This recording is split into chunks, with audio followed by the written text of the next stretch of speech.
ఈ రోజుల్లో సింగిల్స్ అనేవాళ్ళు చాలా తక్కువ మంది ఉన్నారండి. అదేంటో స్కూల్కి వెళ్ళే వాళ్ళకు కూడా లవ్ స్టోరీ ఉంటుంది, లవర్స్ ఉంటారు.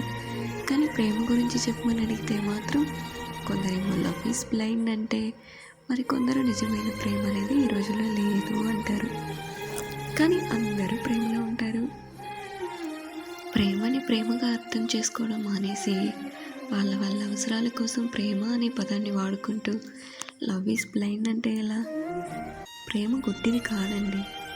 ప్రేమ చాలా పవిత్రమైంది. Love is not blind, love is divine. అంత పవిత్రంగా మనం ప్రేమించట్లేదు అంతే. ప్రేమ అంటే ఏంటో తెలియకుండానే వాళ్ళ వాళ్ళ ఫిజికల్ నీడ్స్ కోసం ప్రేమ అనే పేరుని వాడుకుంటూ ఎదుటి వాళ్ళు మాత్రం నిజాయితీగా ప్రేమించట్లేదు అంటే ఎలా? అసలు నిజమైన ప్రేమ అనేది లేదు అంటే ఎలా? ఈ రోజుల్లో నిజమైన ప్రేమ అంటే ఏంటండి? మీరు అడిగిన ప్రతిదీ ఎదుటి వాళ్ళు కాదనకుండా ఇవ్వడము, అలా కాదు లేదు అంటే నువ్వు నన్ను నిజంగా ప్రేమించట్లేదని బ్లేమ్ చేయడము.